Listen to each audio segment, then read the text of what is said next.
Important topic revision के अंतर्गत आज का हमारा टॉपिक है जीआई टैग, भौगोलिक संकेतक। देखिए, लगातार चर्चा का ये विषय रहते हैं राज्य के स्तर पर, राष्ट्रीय स्तर पर किसी न किसी कारण।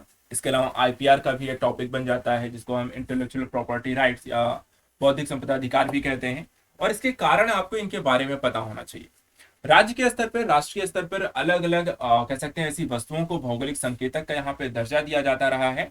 तो आज हम यहाँ पर समझेंगे कि राष्ट्र के देखा जाए तो पिछले एक वर्ष में कौन से इंपॉर्टेंट यहाँ पर जीआई टैग प्रदान किए गए, ये कौन से उत्पादों को दिए गए, इन उत्पादों की क्या विशेषता है और किन राज्यों में यहाँ पर ये उत्पाद पाए जाते हैं। क्योंकि क्वेश्चन ओवरऑल अगर बेसिस पे देखा जाए तो इनसे रिलेटेड ही आपको देखने को मिलता है। तो चलिए प्रारंभ करते हैं भौगोलिक संकेतकों को लेकर के हमारा ये टॉपिक क्या है इंपॉर्टेंट, कौन कौन से यहाँ पे टॉपिक हैं। सबसे पहले देखिए कि भौगोलिक जो संकेतक है इसके तहत यहाँ पर सरकार ने देश भर के करीब ऐसे 9 उत्पादों को एक साथ यहाँ पर जीआई टैग यहाँ पे प्रदान किया था। और ये जो टैग हैं ये उत्पादों की, इसके कारण जो कुल संख्या भारत में बढ़ गई है। भारत में जो टोटल जीआई टैग है उनकी कुल संख्या हो गई है 432। एक और क्वेश्चन जो आपको इसमें ध्यान रखना है कि जैसे पूछा जा सकता है शीर्ष 5 राज्य जिन्हें जीआई टैग के उत्पाद यहाँ पे प्रदत्त हैं, तो उन राज्यों के नाम देखिए। शीर्ष जो 5 राज्य हैं भारत में जीआई टैग प्राप्त, उसमें है कर्नाटक, तमिलनाडु, केरल, उत्तर प्रदेश, महाराष्ट्र। 5 राज्य इसमें आते हैं। तो यहाँ पर ध्यान रखिएगा, कर्नाटक का पहला, तमिलनाडु, केरल, उत्तर प्रदेश भी यहाँ पर इसमें शामिल है। यूपीपीसीएस में देखा जाए तो ये इंपॉर्टेंट हो सकता है, और महाराष्ट्र। अब आइए देखते हैं यहाँ पर कुछ प्रमुख उत्पाद जो कि यहाँ पर एक साथ जो चर्चा का जो विषय यहाँ पर बने हैं, कौन कौन से उत्पाद और किन किन क्षेत्रों के हैं। देखिए, एक उत्पाद है लद्दाख का रक्त से कार्पो एप्रिकॉट खुबानी, जिसको हम कहते हैं, ये है। दूसरा है जम्मू कश्मीर में पाया जाने वाला कश्मीरी आपका पश्मीना। तो महाराष्ट्र में देखिए यहाँ पर आपको एक अलीबाग के सफेद प्याज और पुरंदर अंजीर को यहाँ पर आपको दिया गया है। केरल में देखा जाए तो उना टुकारा एलू, जिसे हम तिल कहते हैं।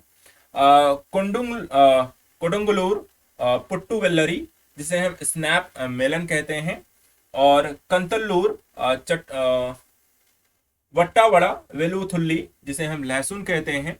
तो यहाँ पर इन उत्पादों को केरल में यहाँ पर आपको दिया गया है जीआई टैग। इसी तरीके से यहाँ पर आप देख सकते हैं अट्टापड्डी अटुकुम्बुक अवरा, जिसे हम फली कहते हैं, और अट्टापड्डी तुआरा, जिसे लाल चना कहा जाता है, ये यहाँ पर आपको प्रदान किया गया। तेलंगाना में हम तंदूर अरहर को दिया गया है। आसाम में देखे जाए तो गमोसा, गमुसा या गमछा जिसे हम कहते हैं। बिहार में मिथिला मखाना को आपको जीआई टैग दिए गए हैं। तो ये उत्पाद हैं जिनको यहाँ पर जीआई टैग के रूप में यहाँ पर चर्चा का विषय बने हैं। आइए देखते हैं इन्हीं के बारे में थोड़ा सा डिटेल से। जैसे यहाँ पर आप देख सकते हैं गमोसा, जिसके बारे में आपको ये आप देख सकते हैं, ये चित्र है। ये गमोसा एक गमछे की तरह जिसका हम यूज करते हैं कई बार, ठीक है। तो यहाँ पर ये आसाम में पाए जाते हैं। इसके बारे में थोड़ा सा जानकारी लेते हैं। देखिए, जो उत्पाद है इसे हम गमोसा कहते हैं और इसे राज्य जो है इससे संबंधित वो है आसाम। अब गमोसा, गमछा या गमछा ये सफेद रंग के हाथ से बुना हुआ वस्त्र का एक आयताकार टुकड़ा है। और इस वस्त्र के किनारे यहाँ पर लाल रंग आपको देखा जाए तो यहाँ पर आप देख सकते हैं ये सफेद कपड़े पे ये लाल यहाँ पर देखा जाए तो आपको एक स्थिति आपको देखने को बुनकरी की गई है उसमें। इसके अलावा यह एक पारंपरिक वस्त्र है जिसका असम के लोगों के लिए यहाँ पर काफी महत्व है। गमोसा को विडुआन के नाम से भी यहाँ पे जाना जाता है क्योंकि यह अलग या असम के बिहू त्योहार का एक अनिवार्य हिस्सा भी है। तो इसको यहाँ पर ध्यान रखना है। दूसरा यहाँ पर देखिए उत्पाद है अलीबाग के सफेद प्याज। यहाँ पर आप इसे देख सकते हैं, इस साइड आप यहाँ पर ये प्याज आप देख सकते हैं। मोस्टली ये सारे के सारे यहाँ पर आपको सफेद प्याज हैं। आइए समझते हैं क्या है ये। तो देखिए, ये अलीबाग के जो सफेद प्याज है, ये अलीबाग जो है महाराष्ट्र में पड़ते हैं। सफेद प्याज की एक देखा जाए तो पारंपरिक ये किस्म है। यह महाराष्ट्र के रायगढ़ जिले की अलीबाग तहसील में उगाई जाती है। अलीबाग जो तालुका की जो मिट्टी में सल्फर की मात्रा कम होती है और यहाँ की भू जलवायु परिस्थिति से अन्य सफेद प्याज उत्पादक क्षेत्रों से यहाँ पर ज्यादा विशिष्ट बना देती है। इस प्याज में आमतौर पर बाजार मिलने वाले मानक प्याज की तरह तेज गंध इसमें नहीं होती है और इसका स्वाद मीठा होता है जो अन्य प्याज से यहाँ पर आपको अलग होता है। तो यहाँ पर सल्फर की इसमें कमी होती है, मीठी होती है और सफेद होती है, थोड़ी सी तेज गंध भी इसमें आपको नहीं पाई जाती है। और देखा जाए तो महाराष्ट्र के अलीबाग में यहाँ पर इनकी उपस्थिति है, तो ये ध्यान रखना है। इसके बाद देखिए एक और उत्पाद है जिसको हम कहते हैं तंदूर अरहर। यहाँ पर आप इसे देख सकते हैं, ये तेलंगाना राज्य में उत्पादन इसका होता है बेसिकली, या कह सकते हैं कि मूल रूप से यहाँ पर इन्हें जीआई टैग दिया गया है, तेलंगाना राज्य को इसको प्राप्त हुआ है तंदूर अरहर को लेकर के। थोड़ा सा जान लेते हैं इसके बारे में। देखिए, तेलंगाना जो है एक वर्षा आधारित क्षेत्र में उगाई जाने वाली एक पारंपरिक फसल है जिसको हम तंदूर अरहर के नाम से जानते हैं। इसमें जो प्रोटीन की जो मात्रा होती है लगभग देखा जाए तो 22 से 24% होती है, जो अनाज से लगभग 3 गुना अधिक होती है। बेसिकली हम हमेशा ये जानते हैं जब भी आप साइंस पढ़ते हैं कि जो दालें होती हैं वो प्रोटीन का एक अच्छे स्रोत के रूप में मानी जाती हैं, और इसीलिए कहा जाता है दाल आपको खानी चाहिए। तो देखा जाए तो यहाँ पर भी जो प्रोटीन की मात्रा इसमें करीब 22 से 24% तक है। इसके अलावा शोधकर्ताओं के अनुसार विशेष रूप से ये तंदूर क्षेत्र में मृत्तिका खनिजों से युक्त उपजाऊ गहरी काली मृदा तथा चूना पत्थर के विशाल भंडार को तंदूर अरहर की विशिष्ट गुणवत्ता के लिए यहाँ पर आपको जिम्मेदार ठहराया गया। तो विशेष प्रकार की मिट्टी और जलवायु में यहाँ पर इनको उगाया जाता है। अगला देखिए, यहाँ पे अगला जो उत्पाद है वो है लद्दाख रक्त से कार्पो एप्रिकॉट, जिसको हम शॉर्ट फॉर्म में या अन्य नाम से जानते हैं खुबानी। ये आप यहाँ पर इसे देख सकते हैं, ये खुबानी है आपका, ठीक है, जो कि यहाँ पर लद्दाख का ये उत्पाद है। आइए जानते हैं खुबानी के बारे में, थोड़ा सा जानकारी लेते हैं। देखिए, खुबानी जो कुल रक्त कार्यों फल विटामिन सुबर्टोल से समृद्ध निम्न कैलोरी वाला एक फल है। सोर्बिटोल ग्लूकोज का एक प्राकृतिक विकल्प है जिसका सेवन मधुमेह रोगियों के द्वारा यहाँ पर आपको किया जाता है। इन खुबानियों को किसी भी रासायनिक उर्वरक का इस्तेमाल किए बिना जैविक तरीके से यहाँ पर उगाया जाए, जो सबसे अच्छी बात है। बिना किसी तरीके के कह सकते हैं कि रसायन का प्रयोग किए हुए टोटली यहाँ पर देखा जाए तो जैविक एक उत्पाद के रूप में इसे विकसित किया जाता है। रक्त से कार्गो यहाँ पर कार्पो फल के बीजों के सफेद रंग की बीज गुठली होती है। हालांकि दुनिया भर में खुबानी फलों में भूरे रंग की बीज यहाँ पर गुठली होती है। तो देखा जाए तो ये इस रूप में भी यहाँ पर आपको विशिष्ट है। इसकी जो गुठली होती है वो आपको कैसी होती है, सफेद रंग की होती है, जो इसे अन्य खुबानी से यहाँ पर अलग बनाती है। अगला देखिए, यहाँ पर है बट्टा पटी तुआरा, जिसे हम लाल चना भी यहाँ पर कहते हैं। केरल राज्य में उगाया जाता है। ये आप लाल चना यहाँ पर आप देख सकते हैं। लाल चने से रिलेटेड यहाँ पर थोड़ा सा जानकारी ले लेते हैं, क्या है विशिष्ट, इसे क्यों विशिष्ट बनाया गया है, किसे जीआई टैग कैसे प्राप्त हुआ है, किस कारण से। तो देखा जाए तो अट्टापडी नुआरा केरल के पलक्कड़ जिले के बट्टा पड़ी जनजातीय क्षेत्र की एक महत्वपूर्ण पारंपरिक फसल है। यह एक काष्ठीय झाड़ी है और जिसे आमतौर पर वार्षिक फसल के रूप में यहाँ पर उगाया जाता है। अट्टापडी तुआरा के बीज सफेद कह सकते हैं कि आवरण वाले होते हैं, आवरण वाले होते हैं यहाँ पर। अन्य लाल चनों की तुलना में अट्टापडी तुआरा के बीज आकार में बड़े और ज्यादा वजनदार होते हैं। यह protein, carbohydrate, fibre, calcium, magnesium से यहाँ पर देखा जाए तो आपको भरपूर होते हैं। तो देखा जाए तो ये प्रोटीन, कार्बोहाइड्रेट, फाइबर्स, रेशे यानी और मिनरल्स, यहाँ पर ये सारी चीजें आपको इस लाल चने में आपको पाई जाती हैं। तो देखा जाए तो काफी आपको कह सकते हैं कि पोषण के लिहाज से देखा जाए तो चने वैसे भी आपके इंपॉर्टेंट होते हैं, और इसमें भी देखा जाए तो वो सारी यहाँ पर खूबी होती है। अगला देखिए, यहाँ पर है एक और उत्पाद जिसको हम कहते हैं बोना टुकारा एल। बोना टुकारा एल जो है ये एक प्रकार का तिल है, और ये जो राज्य है ये केरल में यहाँ पर आपको इसको उगाया जाता है। ये उत्पाद यहाँ पर आप देख सकते हैं इस तिल को, ठीक है। यह एक प्राचीन और पारंपरिक वार्षिक तिलहन फसल है। इसमें अपेक्षाकृत उच्च एंटीऑक्सीडेंट यहाँ पर आपको गुण पाए जाते हैं। यह शरीर की कोशिकाओं को नष्ट करने वाले देखा जाए तो फ्री रेडिकल्स से लड़ने में हमारी यहाँ पर मदद करता है। यह असंतृप्त वसा से भी युक्त है और इस कारण यह देखा जाए तो हृदय रोगियों के लिए भी ये आपको फायदेमंद होता है। अगला उत्पाद देखिए, यहाँ पर है कोइंगल्लूर पोडटवेलारी, जिसे हम ग्रुप मेलन भी यहाँ पर आपको कहते हैं। ये केरल राज्य में यहाँ पर देखा जाए तो उगाया जाता है। ये आपको उत्पाद है ग्रुप मेलन का, जिससे आप इसे देख सकते हैं। इसकी खेती पूरी तरीके से देखा जाए तो एक परिपक्व फल के लिए की जाती है, जिसका उपयोग जूस बनाने के लिए हम करते हैं। कुछ राज्यों में इसका उपयोग सब्जी के रूप में भी यहाँ पर आपको किया जाता है, और इसमें उच्च मात्रा में देखा जाए तो विटामिन सी पाया जाता है। यह देखा जाए तो अन्य कुकुरबिट्स यानी कि लौकी कुल की तुलना में कोडंगलूर पोडटवेलारी में कैल्शियम, मैग्नीशियम, फाइबर और वसा की मात्रा यहाँ पर ज्यादा होती है। अगला उत्पाद देखिए, यहाँ पर एक और उत्पाद है जिसको हम कहते हैं अट्टापडी अटुकोम्बो अवरा, यानी कि एक फली, ठीक है। ये भी आपको देखा जाए तो केरल राज्य में यहाँ पर उगाया जाता है। ये आपको फली है और इसकी खेती जो है पलक्कड़ जिले के अट्टापट्टी क्षेत्र में यहाँ पर की जाती है। अन्य डोलिकोस बीज की तुलना में उच्च एंथोसाइनिन सामग्री इसमें पाई जाती है और इसके तने फलों को बैगनी रंग यहाँ पर आपको ये प्रदान करता है।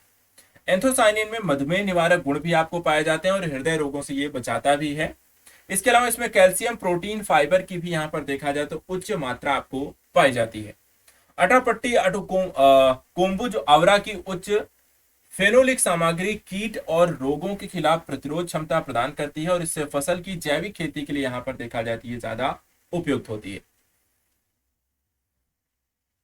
अगला इसमें है कतनलूर बट्टावड़ा वेलुथुल्ली, और देखा जाए तो यहाँ पर इसे हम लहसुन भी यहाँ पर आपको कहते हैं। ये भी आपको केरल राज्य में यहाँ पर उगाई जाती है और इसकी खेती जो है इडुक्की में की जाती है और इसे उच्च मात्रा में सल्फाइड,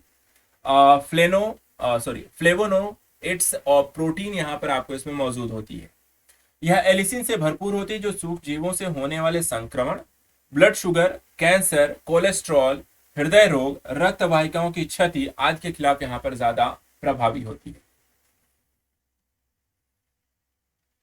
अन्य जीआई टैग में देखिए एक और है आपका बनारसी पश्मीना, जो चर्चा का विषय रहा। ये आप इसे देख सकते हैं बनारसी पश्मीना को। खादी और ग्रामोद्योग आयोग ने वाराणसी में देखा जाए तो एक ऐसे ही बनारसी पश्मीना को यहाँ पर लॉन्च किया है। यह पहली बार है जब पश्मीना उत्पादों का उत्पादन लेह, लद्दाख और जम्मू कश्मीर के क्षेत्र से यहाँ पर बाहर किया जा रहा है। चांगथांगी या पश्मीना बकरियों को अत्यधिक महीन कश्मीरी ऊन के लिए यहाँ पर आपको पाला जाता है और इसे एक बार बुने जाने के बाद पश्मीना के नाम से इसे हम जानते हैं। चांगथांगी या पश्मीना बकरी लद्दाख से बहुत अधिक ऊंचाई वाले क्षेत्रों की स्थानिक विशेष बकरी प्रजाति है और इसका चांगपा नामक यहाँ पर घुमंतू समुदाय के द्वारा पालन यहाँ पर किया जाता है। कश्मीर पश्मीना को भौगोलिक संकेतक जीआई का यहाँ पर आपको दर्जा दिया गया है। अगला इसमें है मिथिला मखाना। ये हाल ही में केंद्र सरकार ने बिहार में मिथिला मखाना को यहाँ पर जीआई टैग प्रदान किया गया है। इसमें किसानों को उनकी उपज का अधिकतम मूल्य इसमें प्रदान किया जाएगा। मिथिला मखाना को बिहार मखाना के नाम से भी हम जाना जाता है और यह जलीय मखाने का भी एक किस्म के रूप में हम इसे जानते हैं। यह प्रोटीन फाइबर से भरपूर है। इसके अलावा इनमें मैग्नीशियम, कैल्शियम, फास्फोरस, आयरन जैसे यहाँ विभिन्न प्रकार के आपके मिनरल्स भी पाए जाते हैं। प्रसिद्ध रूप से मैथिली ब्राह्मणों के द्वारा कोजगरा पूजा के दौरान इसका सेवन यहाँ पर आपको किया जाता है। इसकी खेती बिहार के मिथिला क्षेत्र और नेपाल के कुछ हिस्सों में यहाँ पर आपको की जाती है। ये आप बाकी यहाँ पे मखाना, मिथिला मखाना का है वो आप इसे देख सकते हैं। अगला देखिए इसमें है पुरंदर अंजीर। पुरंदर अंजीर जो है ये पुणे जिले के पुरंदर तालुका में पहली बार ताजे अंजीर का यहाँ पर निर्यात किया गया और पुरंदर की शुष्क दोमट मृदा अंजीर की खेती के लिए यहाँ पर ये आदर्श मानी जाती है। पुरंदर में देखा जाए पर्याप्त दूध और हवा और मृदा में मध्यम नमी के साथ शुष्क और अर्धशुष्क स्थितियां होती हैं और इसे अंजीर की खेती के लिए यहाँ पर ये आदर्श बनाती है। तो पर्याप्त धूप यहाँ पर होनी चाहिए, हवा होनी चाहिए, उन्हें मृदा में नमी होनी चाहिए, अर्धशुष्क या शुष्क आपको स्थितियां होनी चाहिए जो कि यहाँ पर अच्छी अंजीर के उत्पादन के लिए जरूरी है। पुरंदर अंजीर की जो विशेषता है इसमें देखा जाए तो करीब लगभग 80% यहाँ जो देखा जाए तो पल्प होता है। यह स्वाद में मीठा, कम अम्लीय और उच्च देखा जाए तो कुल घुलनशील शुगर वाला यहाँ पे होता है। इसमें अंजीर का कम शेल्फ लाइफ इसकी निर्यात क्षमता को यहाँ पर बाधित करता था। ज्यादा लंबे समय तक इसे हम सुरक्षित नहीं रख सकते हैं, ये जल्दी खराब होने वाला एक फसल है, तो ये इसकी एक समस्या है। चलिए अगला इसमें है काला नमक चावल। यहाँ पे आप देख सकते हैं काला नमक चावल को भारतीय कृषि अनुसंधान संस्थान IARI ने काला नमक चावल की 2 बौनी किस्मों को यहाँ पर सफलतापूर्वक विकसित किया है। इसका नाम दिया है पूसा नरेंद्र काला नमक 1638 और पूसा नरेंद्र काला नमक 1652। ये 2 किस्में यहाँ पर आपको लॉन्चिंग की समस्या का समाधान करती हैं। लॉजिंग जो है खेत में अत्यधिक जलभराव व तेज हवा के कारण तने की टूटने की फसल के झुक जाने से जैसी समस्याओं को के रूप में जाना जाता है। काला नमक चावल के बारे में ध्यान रखिएगा, इसे बुद्ध चावल के रूप में भी जाना जाता है। काला नमक एक सुगंधित, एक असामान्य काले भूमि के साथ बेहतरीन और छोटे दाने वाले चावलों में से एक है। यह आयरन और जिंक जैसे सूक्ष्म पोषक तत्वों से भरपूर है। चावल की यह किस्म अल्जाइमर को रोकने में भी यहाँ पर आपको मदद करती है। वर्ष 2013 में इसे भौगोलिक संकेतक का दर्जा यहाँ पर आपको प्रदान किया गया। अगला यहाँ पे देखिए निकोबारी होदी, ठीक है।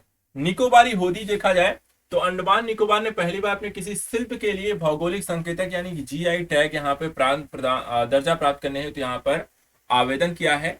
या आवेदन निकोबारी होदी शिल्प के लिए इसे हम जाना जाता है। निकोबारी होदी के बारे में थोड़ा सा यहाँ पे जान लीजिए। पहली चीज कि होदी निकोबारी जनजाति का एक पारंपरिक शिल्प है। यह एक छोटी हल्की नौका ओट्रिगर डोंगी है एक तरीके की। यह निकोबार द्वीप समूह में सामान्य रूप से यहाँ पर आपको प्रचलित है। होदी को या तो स्थानीय रूप से उपलब्ध वृक्षों के आसपास द्वीप से लाए गए वृक्षों की लकड़ी से बनाया जाता है। इसका डिजाइन एक द्वीप से दूसरे द्वीप में आपको थोड़ा अलग अलग आपको मिलता है। इसका उपयोग लोगों और सामानों को एक द्वीप से दूसरे द्वीप तक लाने ले जाने और दौड़ प्रतियोगिता आदि के लिए यहाँ पर आपको किया जाता है। तो यहाँ पर आप देख सकते हैं, ये आपको एक लंबी सी यहाँ पर आपको ये डोंगी की नौका आपको देखने को मिल सकती है। अगला देखिए इसमें है निहोंतु, ठीक है। निहोंतु क्या है? तो जापानी दूतावास ने एक मादक पेय निहोंशु के लिए जीआई टैग प्राप्त करने हेतु यहाँ पर आपको आवेदन किया है। यह चावल के किण्वन के द्वारा निर्मित एक मादक पेय पदार्थ है। भारत ने वस्तु के भौगोलिक संकेतक पंजीकरण और संरक्षण अधिनियम 1999 के यहाँ पे लागू किया। यह अधिनियम अभिसमय से जुड़े देशों के नागरिकों को जीआई टैग के पंजीकरण हेतु आवेदन करने की यहाँ पर अनुमति प्रदान करता है। अधिनियम के अंतर्गत अभिसमय देश वे हैं जो किसी अंतर्राष्ट्रीय संधि अथवा अवयव के संगठन के सदस्य हैं तथा उन्होंने जीआई टैग के संबंध में भारतीय नागरिकों को भी विशेषाधिकार आपको प्रदान किया है। तो यहाँ पर देखा जाए तो जापानी नागरिकों को भी भारत में यहाँ पर जीआई टैग यहाँ पर प्राप्त करने का अधिकार है और इसके संदर्भ में यहाँ पर निहोंशु को यहाँ पर उन्होंने अप्लाई किया है। तो इस तरीके से यहाँ पर देखिए जो प्रमुख इंपॉर्टेंट कुछ यहाँ पर भौगोलिक संकेतक रहे हैं उनके बारे में हमने यहाँ पर आज डिस्कस कर लिया है। इसको आप अच्छे से रिवीजन कर लीजिएगा। काफी सारे आपको जीआई टैग से रिलेटेड जो क्वेश्चन आते हैं वो आपको छूटने नहीं चाहिए। नेक्स्ट टॉपिक में ऐसे ही किसी और एक इंपॉर्टेंट टॉपिक का रिवीजन करेंगे। आज के लिए इतना है। Thank you so much and good luck.